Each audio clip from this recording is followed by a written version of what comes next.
పిల్లలు, ఈరోజు మనం ఒక అద్భుతమైన ప్రదేశానికి ప్రయాణం చెయ్యబోతున్నాం. ఎండ తట్టుకోలేని వేడి, అంతా బంగారు ఇసుకలే కనిపించే ప్రపంచం.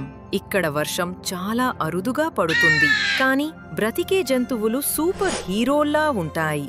గాలి ఊదితే ఇసుక పర్వతాలే మారిపోతాయి. ఒక్క క్షణంలోనే నగరాలు మాయమవుతాయి. అది ఏ ప్రదేశమంటే?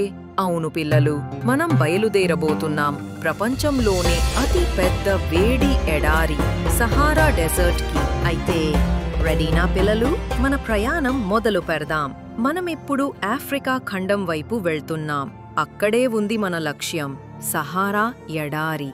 సహారా ఎడారి అంటే చిన్న ప్రదేశం కాదు పిల్లలు. ఇది అంతా 11 దేశాల మీదుగా విస్తరించి ఉంది. ఆఫ్రికాలోని Algeria, Egypt, Libya, Chad, niger, Sudan, Morocco, Tunisia వంటి దేశాల మధ్య ఇసుక సముద్రంలా ఉంటుంది. ఇది ఎండతో మండిపోతుంది, కానీ ఇది ఒక అద్భుత ప్రపంచం. ఇక్కడున్న ఇసుక గుట్టలని సన్ డ్యూన్స్ అంటారు.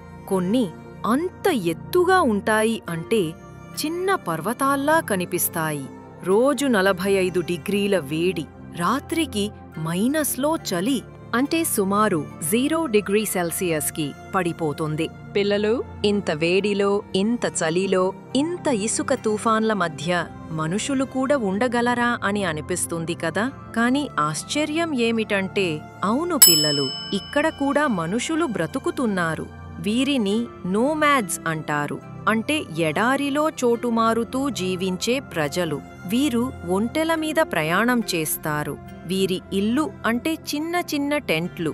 వర్షం పడితే, ఇసుక తుఫాన్ వస్తే వాటిని మడిచి వేరే చోటుకు వెళ్ళిపోతారు. నీరు దొరికే చోట్లను ఒయాసిస్ అంటారు. అక్కడే వీరు కొంతకాలం ఉంటారు, పంటలు పెంచుతారు, జీవిస్తారు. వీరు వేసుకునే బట్టలు కూడా స్పెషల్. ఎండ నుంచి కాపాడేలా పొడవుగా, తల కప్పేలా ఉంటాయి. ఎంత కష్టమున్నా పిల్లలు, సహారాలోని ఈ ప్రజలు నవ్వుతూ ధైర్యంగా ప్రకృతితో కలిసి బ్రతుకుతున్నారు. అదే మనం నేర్చుకోవాల్సినది. పరిస్థితులు ఎంత కఠినమైనా మనసు ధైర్యంగా ఉంటే మనం ఎక్కడైనా బ్రతకగలం. పిల్లలు, ఎడారి అంటే మీకేం గుర్తు వస్తుంది? ఇసుక, ఎండ, వేడి కదా. కాని ఆ వేడి ఇసుకల్లో కూడా కొన్ని జంతువులు అద్భుతంగా జీవిస్తున్నాయి. అవును పిల్లలు, ఆ జంతువులు పగలు మన కళ్ళకి కనిపించవు, ఎందుకంటే అవన్నీ చల్లని చోట్ల దాక్కుని ఉంటాయి. కాని రాత్రి వస్తే ఆ ఇసుక రాజ్యం మెల్లగా మేల్కొంటుంది. ప్రతి జంతువుకి తనకంటూ ఒక చిన్న ఇల్లు, తిండి, తెలివైన బ్రతుకుదారి ఉంటుంది. ఇప్పుడు ఆ జంతు ప్రపంచంలోకి అడుగు పెడదామా? ఇదిగో వచ్చేసింది సహారా ఎడారి రాజు, ఒంటె. దీని పేరు డ్రోమెడారీ క్యామెల్. వేడి, ఎండ, ఇసుక దీన్ని ఏమాత్రం ఆపలేవు. ఇది బస్లా మైళ్ల కొద్దీ నడుస్తూ ముందుకు సాగుతుంది. దీని కాళ్ళు ఇసుకలో మునిగిపోవు. ఎడారిలో గాలి బలంగా వీచినా ఇసుక దాని కళ్లలో పడదు, ఎందుకంటే దాని కళ్లకు సహజంగా రక్షణ ఉంది, సేఫ్ షీల్డ్ ఉంటుంది. ఇది ముళ్ళ మొక్కలు, పొడిగడ్డి, ఎండిన ఆకులు తింటుంది. హంప్లో ఉన్న కొవ్వు దాన్ని మీరు లేకపోయినా చాలా రోజుల పాటు బతికిస్తుంది. ఇది మనుషులకి స్నేహితుడే. రవాణా, సరుకు మోసుకెళ్లడంలో ఇది ఎడారిలో చాలా ముఖ్యమైన జంతువు. రెండవ జంతువు పేరు ఫెనెక్ ఫాక్స్. దీని చెవులు చాలా పెద్దవి.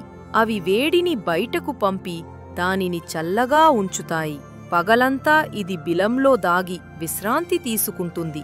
రాత్రి వచ్చిన వెంటనే బయటకి వచ్చి వేటాడుతుంది. పురుగులు, చిన్న జంతువులు, పండ్లు, మొక్కల వేర్లు దీని ఆహారం. ఇది చాలా వేగంగా కదిలి వేటాడి మళ్లీ ఇసుకలో దాగిపోతుంది. చిన్నదైన ఎడారిలో చాలా తెలివైన వేటగాడు. మూడవ జంతువు నిశ్శబ్దంగా అడుగులు వేస్తూ వస్తోంది, ఒక అందమైన హరిణి. ఇది అడాక్స్ యాంటిలోప్. తెల్లటి శరీరం, ఎండలో సూర్యరశ్మిని తిప్పి పంపుతుంది. తక్కువ నీరు సరిపోతుంది. పొడిగడ్డి, వేర్లు తింటూ సైలెంట్గా జీవిస్తుంది.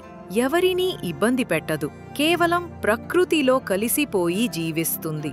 ఇది ఎడారిలోని జెంటిల్ ప్రిన్సెస్ లాంటిది. 4వ జంతువు సైలెంట్గా కదులుతోంది. ఇదే ఎడారి పాము, హార్న్డ్ వైపర్. దీని రంగు ఇసుకలాగే ఉంటుంది, అందుకే అది ఎవరికీ కనిపించదు. పగలంతా ఇసుక కింద దాగి ఉంటూ రాత్రి హంటర్ అవుతుంది. ఎలుకలు, చిన్న పక్షులు దీని టార్గెట్. వేటాడడంలో దీని వేగం అసలు ఊహించలేం, అంత ఫాస్టుగా ఉంటుంది. కాని జాగ్రత్త, ఇది మనుషులకి ఫ్రెండ్ కాదు, దూరంగా ఉండాలి. 5వ జంతువు రాళ్ల నీడలో దాగి కూల్గా కూర్చుంది. అదే ఎడారి బల్లి, డిజర్ట్ మానిటర్. పురుగులు, గుడ్లు, చిన్న జంతువులు దీని టార్గెట్. వేడి ఎండలో ఇది బయటికి రాదు. టైమింగ్ సరైనప్పుడు వేగంగా దూసుకెళ్తుంది. దీని కదలికలు ఫ్లాష్లా ఉంటాయి. ఏ గోల లేకుండా తనదైన స్టైల్లో జీవిస్తుంది. 6వ జంతువు. ఇదిగో ఎడారిలోని చిన్న హీరో వచ్చేసింది. దాని పేరు స్కారబ్ బీటిల్. పగలంతా ఇసుకలో దాగి చల్లగా గడిపి రాత్రిపూట బయటికి వచ్చి మొక్కల వేర్లు, చిన్న అవశేషాలు తింటుంది. చిన్నదే కాని ఎడారిలో నేలను శుభ్రంగా ఉంచడంలో దీని పని చాలా పెద్దది. ఇది ఎడారిలో అన్సంగ్ హీరో. 7వ జంతువు.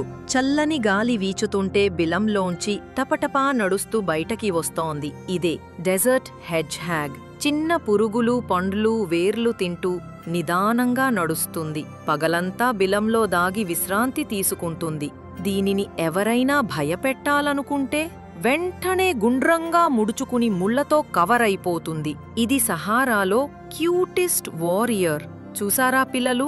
సహారా ఎడారి రాత్రి జీవంతో నిండిపోతుంది. పగలు ఇవన్నీ ఇసుకలో దాగి చల్లగా గడుపుతాయి. రాత్రి చల్లని గాలి వీచగానే ఒక్కొక్కటి బయటికి వస్తూ ఇది మా ప్రపంచం అని చెబుతాయి. ఇంకా వీటితో పాటు మరికొన్ని ముఖ్యమైన ఎడారి పక్షులు, మొక్కలు కూడా ఉంటాయి పిల్లలు. అవేంటో ఒకసారి ఫాస్టుగా చూసేద్దామా? Desert sparrow. ఇది వేడి తట్టుకునే చిన్న పక్షి. Desert lark. దీనికి ఇసుక రంగు రెక్కలు ఉంటాయి, చక్కగా దాగిపోతుంది. లాపెట్ ఫేస్డ్ వాల్చర్. ఇది మృత జంతువులను తినే పెద్ద పక్షి. ఫెరో ఈగిల్ ఆవల్. ఇది రాత్రిపూట వేటగాడు. శాండ్ గ్రౌస్. ఇది గుంపుగా తిరుగుతుంది, నీటి కోసం దూరమెగురుతుంది. ఆస్ట్రిచ్. ఇది ఎగరదు కాని వేగంగా పరుగెత్తుతుంది. Nubian bustard. ఇది పొడవాటి కాళ్ల పక్షి.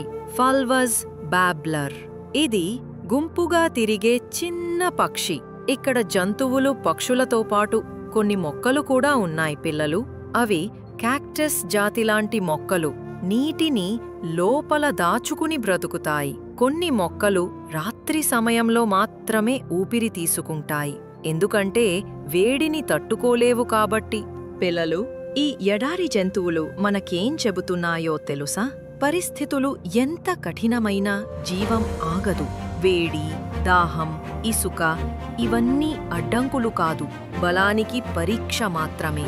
మన లోపల ధైర్యం ఉంటే ఎడారి మధ్యలో కూడా జీవితం వికసిస్తుంది.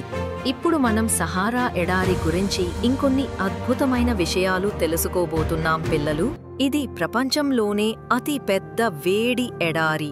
దాదాపు 92 లక్షల చదరపు కిలోమీటర్లు ఉంటుంది. అంటే మన భారతదేశం కంటే 3 రెట్లు పెద్దది. అయితే పిల్లలు, చాలా ఏళ్ల క్రితం, అంటే 10,000 నుండి 12,000 సంవత్సరాల క్రితం సహారా ఎడారి కాదు. అది పచ్చని అడవులు, నదులు, జంతువులు, మనుషులతో నిండిపోయి ఉండేది. అక్కడి పురాతన రాళ్లపై ఏనుగులు, జింకలు, చేపలు వేసిన చిత్రాలు ఇప్పటికీ కనుగొనబడ్డాయి. అంటే అప్పట్లో ఇక్కడ నీరు, మొక్కలు, జంతువులు ఉండేవని తెలుస్తోంది. మరి ఇప్పుడు ఎడారిగా ఎందుకు మారిందో తెలుసా పిల్లలు? భూమి వాతావరణ మార్పుల వలన మరియు భూమి తిరిగే కోణం మారడం వల్ల. దాంతో వర్షాలు పడే దిశలు కూడా మారిపోయాయి. కాబట్టి నీరు ఎక్కువగా ఉండే ప్రదేశాల్లో వర్షం తగ్గిపోయింది. మొక్కలు ఎండిపోయాయి. జంతువులు కూడా దూరంగా వెళ్ళిపోయాయి. ఇలా మెల్లమెల్లగా భూమి ఎండిపోతూ చివరికి ఇప్పటి సహారా ఎడారిగా మారింది. అయితే పిల్లలు, కొన్ని వేల సంవత్సరాల తర్వాత భూమి తిరిగే కోణం మళ్లీ మారుతుందని, సహారా మళ్లీ పచ్చగా మారవచ్చని, వర్షాలు పడి పూర్వ వైభవం రావచ్చని శాస్త్రవేత్తలు చెబుతున్నారు. పిల్లలు, సహారా మనకు నేర్పిన ఒక గొప్ప విషయం ఏంటంటే, భూమి మారుతూనే ఉంటుంది. మనం కూడా పరిస్థితులకు తగినట్టు మారడం నేర్చుకోవాలి.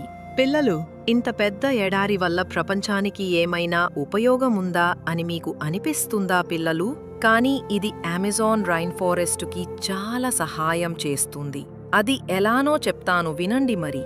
సహారా ఎడారి నుంచి ఎగిరే చిన్న ధూళి కణాలు గాలిలో ప్రయాణిస్తూ వేల కిలోమీటర్లు దాటి అట్లాంటిక్ మహాసముద్రాన్ని దాటుకొని అమెజాన్ అడవికి చేరుతాయి. ఆ ధూళిలో ఉన్న పోషకాలు మొక్కలకు శక్తినిస్తాయి, ఎరువులాగా పనిచేస్తాయి.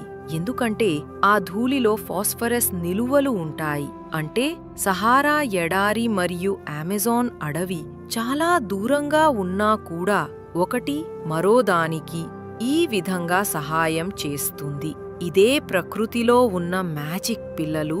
ఇక్కడికి వచ్చే టూరిస్టులు ఒంటెల మీద సవారీ చెయ్యడం, శాండ్ డ్యూన్స్ మీద ఫోటోలు దిగడం, సూర్యాస్తమయం చూడటం లాంటివి చేస్తారు. ఇంకా కొన్ని ప్రాంతాలలో పాత రాజులు కట్టిన కోటలు, ఓయాసిస్ అనే నీటి ప్రదేశాలను కూడా చూస్తారు. ఇంకా సహారా పండగలు కూడా చూస్తారు. అయితే పిల్లలు, ప్రకృతిలో అందం ఎక్కడైనా ఉంటుంది, ఇసుకలో కూడా. పిల్లలు, ప్రపంచం గురించి తెలుసుకోవాలనే ఆసక్తిని ఎప్పుడూ వదలకండి. ఎందుకంటే ప్రతి ప్రదేశం, సహారా లాంటి ఎడారైనా పర్వతాలైనా మనకు ఏదో కొత్తగా నేర్పుతాయి. సహారా లాంటి స్ఫూర్తిదాయక ప్రదేశాలు మనకు చెబుతున్నది ఒక్కటే: మనలో నమ్మకం ఉంటే ఎడారిలో కూడా పువ్వులు పూస్తాయి. కాబట్టి ధైర్యంగా ఉండండి, నేర్చుకోవడం ఆపకండి, ఎదుగుతూ ఉండండి. మరి ఇలాంటివి ఇంకా అద్భుతమైన విషయాలు తెలుసుకోవాలంటే దులాలీ కిడ్స్ను సబ్స్క్రైబ్ చెయ్యడం మర్చిపోవద్దు.